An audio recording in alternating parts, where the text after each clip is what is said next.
আসসালামু আলাইকুম। কেমন আছেন সবাই? আশা করি ভালো আছেন। আমিও আপনাদের দোয়ায় ভালো আছি।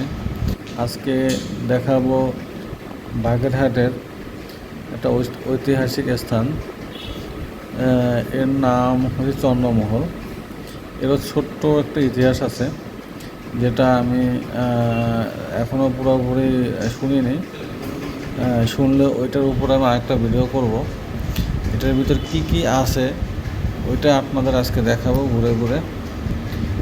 এটার মধ্যে কী কী নিদর্শন আছে আশা করি দেখে ভালো লাগবে। এটার ফুল ভিডিও সামনে আসবে, আপনারা দেখবেন।